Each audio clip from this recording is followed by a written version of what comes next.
예, 하나님 말씀 오늘도 누가복음 1장, 오늘은 이제 마지막 부분을 좀 보겠습니다. 오늘 본문은 좀 길어요. 57절에서 마지막 80절까지인데요. 오늘은 좀 뒷부분만 읽도록 하겠습니다. 67절 말씀부터 마지막 80절까지 말씀입니다. 신 사가랴가 성령의 충만함을 받아 예언하여 이르되 찬송하리로다 주 이스라엘의 하나님이여. 그 백성을 돌보사 속량하시며 우리를 위하여 구원의 뿔을 그 종 다윗의 집에 일으키셨으니 이것은 주께서 예로부터 거룩한 선지자의 입으로 말씀하신 바와 같이 우리 원수에게서와 우리를 미워하는 모든 자의 손에서 구원하시는 일이라. 우리 조상을 긍휼히 여기시며 그 거룩한 언약을 기억하셨으니 곧 우리 조상 아브라함에게 하신 맹세라. 우리가 원수의 손에서 건지심을 받고 종신토록 주의 앞에서 성결과 의로 두려움이 없이 섬기게 하리라 하셨도다.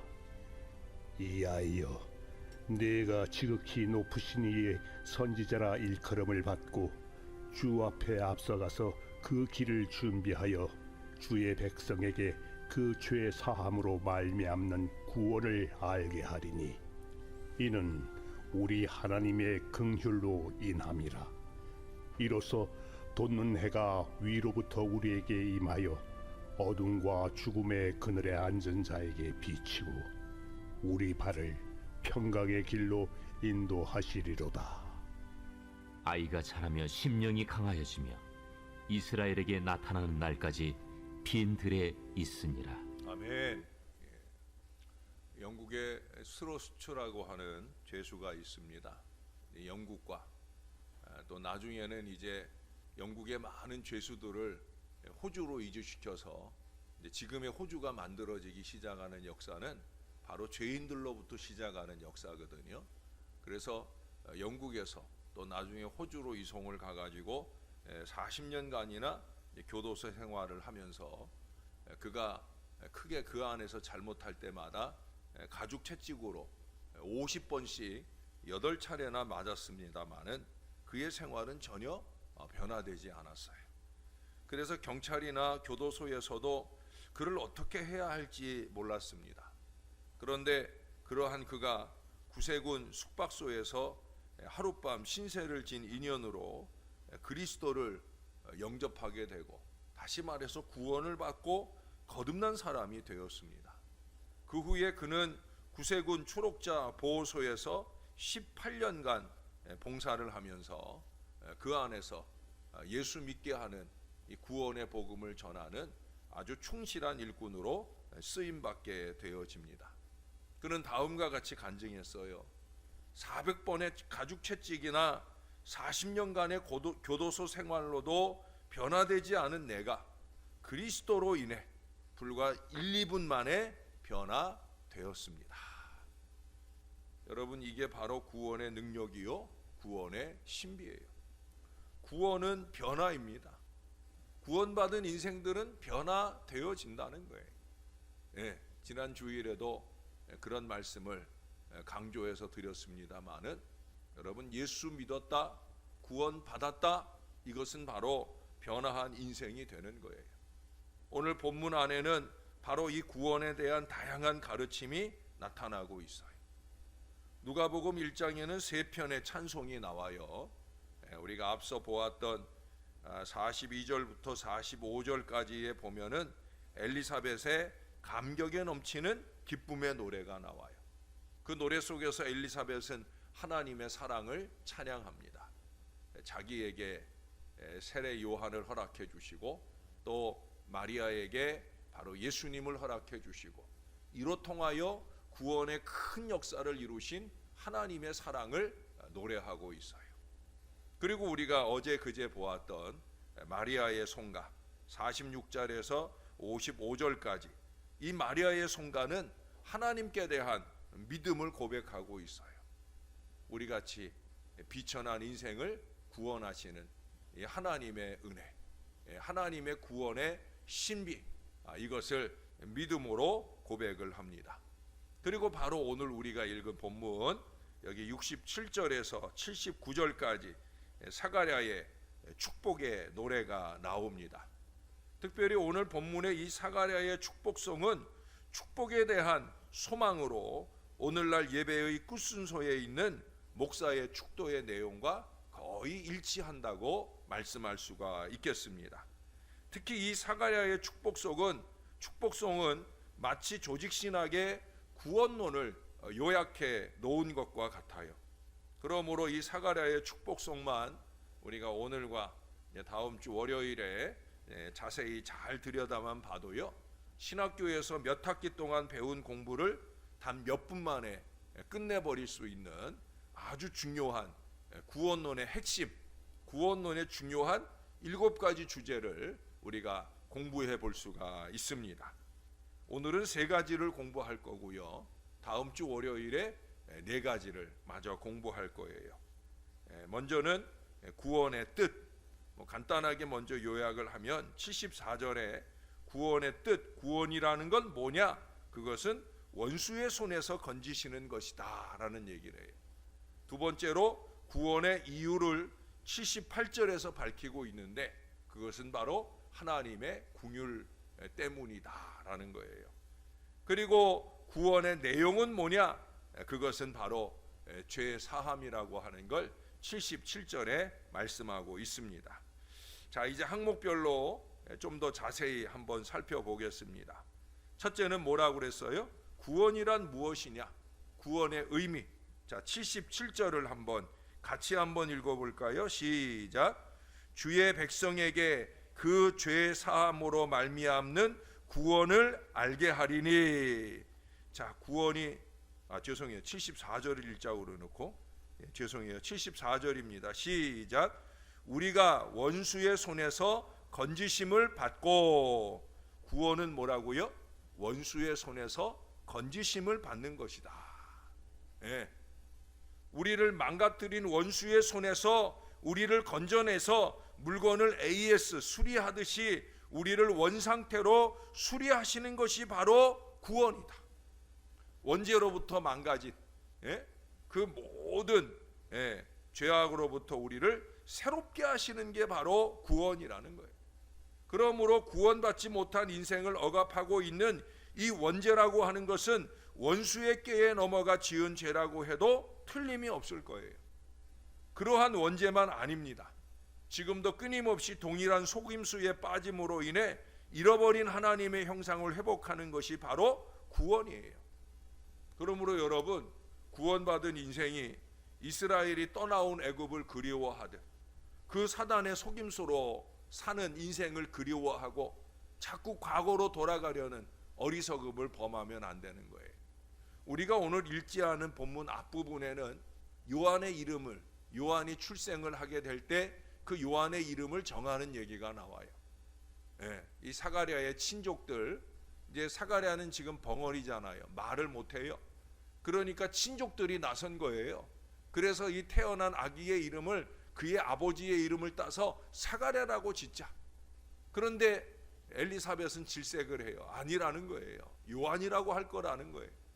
근데 그때는 여자 말이 이렇게 설득력이 없는 때니까 친족들이 무시하는 거예요. 여자가 뭘 한다고 그래? 지금까지 이 집안에는 그런 이름으로 이름한 적이 없다. 전통대로 옛날 하던 대로 사가랴라고 해야 된다.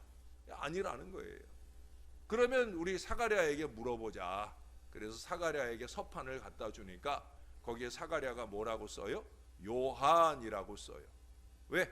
그것이 이 아이에게 새롭게 주시는 하나님의 이름, 하나님의 뜻이에요. 죄 많은 과거가 뭘 중요해요? 사단의 소나기에 놀아났던 과거가 뭘 중요해요? 이제는 그 속박에서 벗어나야 되지요. 죄로 인해 끊어진 하나님과의 관계를 회복하고 헝클어진 인간의 관계를 회복하는 것, 그것이 구원인 거예요.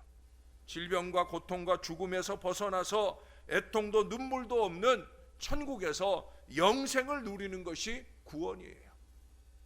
원수 사단의 속박으로 인한 고통에서 벗어나 하나님 나라의 그 기쁨과 평안을 누리는 것이 구원이에요.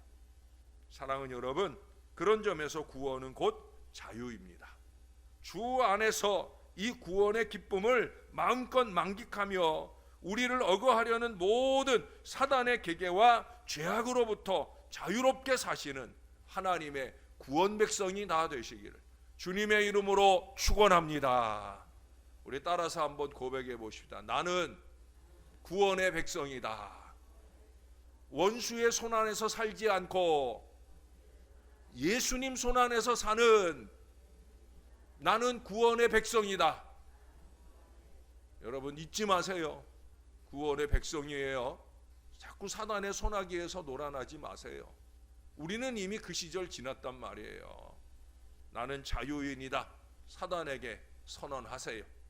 자, 두 번째 구원의 이유가 78절에 나와요. 같이 한번 읽어볼까요? 시작. 이는 우리 하나님의 긍휼로 인함이라. 이로써 돋는 해가 위로부터 우리에게 임하여.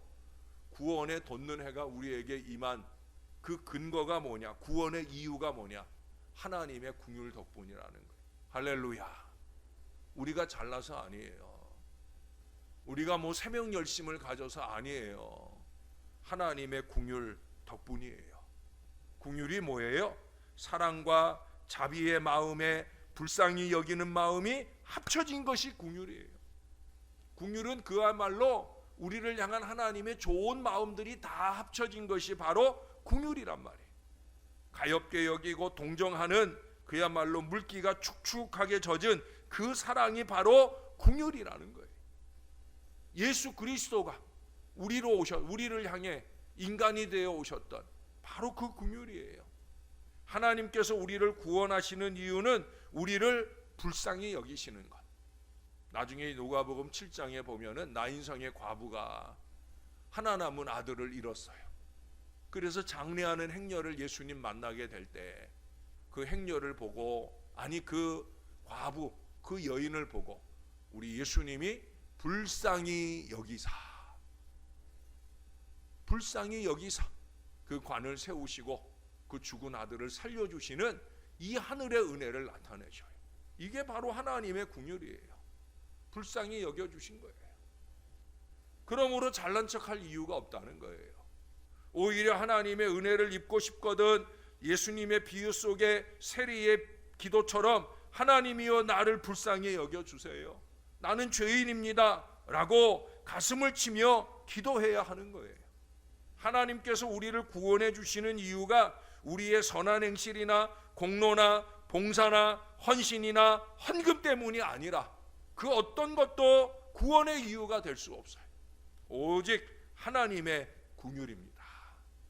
저나 여러분은 이 하나님의 긍휼을 입도록, 어제도 말씀드렸죠. 나는 아무것도 아닙니다.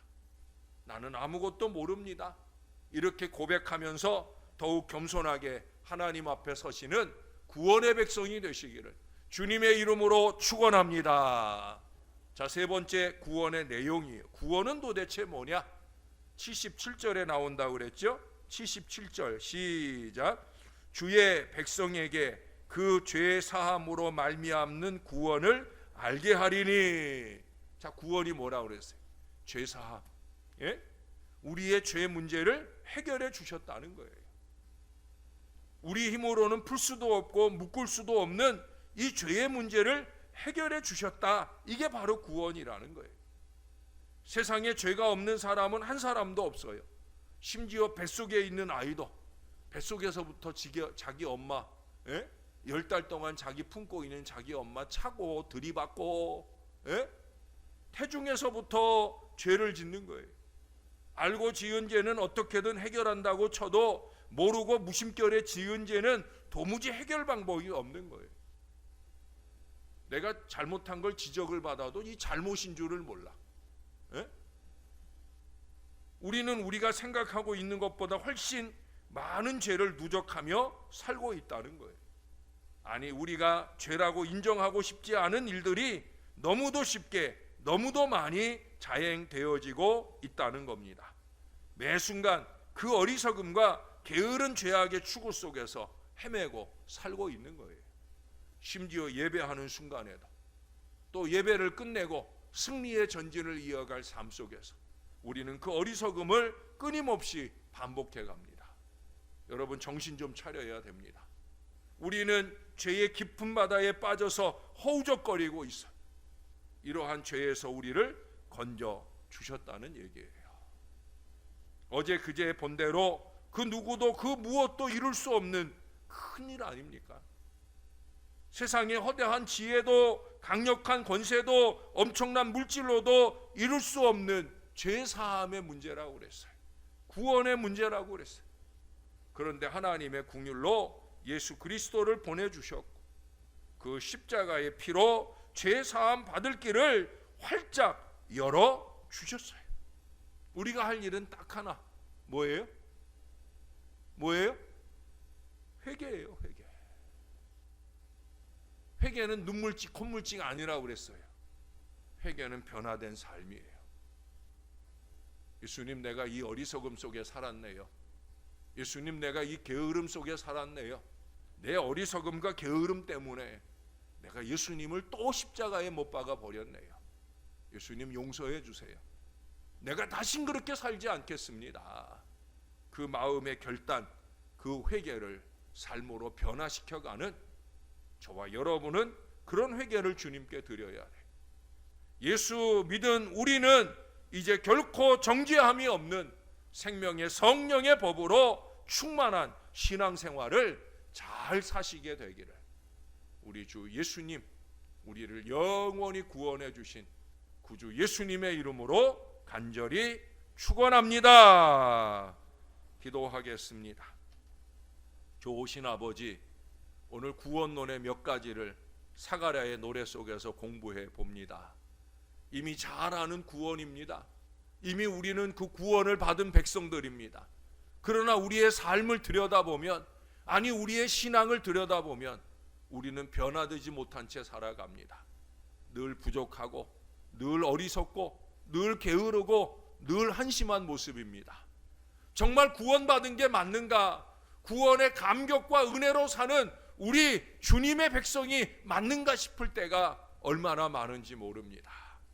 하나님, 자꾸 사단이 자기의 손아귀에 우리를 넣어버리려고 하는 이 악랄한 노력들에 우리를 내어 맡기지 않게 도와주옵소서.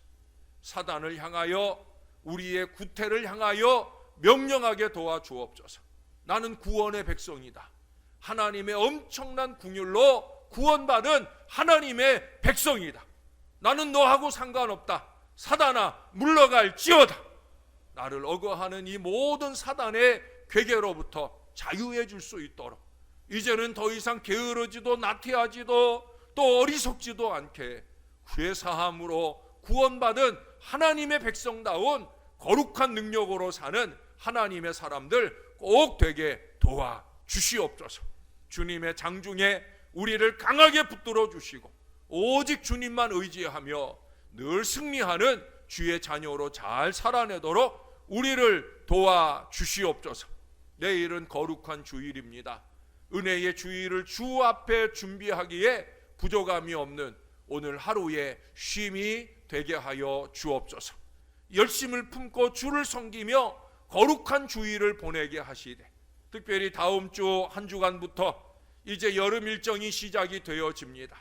이 모든 일들을 준비하는 손길 역시도 열심 있는 기도로 믿음으로 준비하게 하시고 하나님의 신령한 은혜가 넘쳐나는 우리 아이들의 뜨거운 여름이 될 수 있도록 주님이 꼭 도와주시옵소서. 우리 새벽 용사들 날마다 열심히 다음 주 한 주간에는 더욱더 열심 있게 깨어서 이 믿음의 기도로 중보 사역에 뜨겁게 사명감을 드러내는 하나님의 사람들 다 되도록 우리를 붙들어 주시옵소서. 감사드립니다. 예수님의 이름으로 기도합니다. 아멘.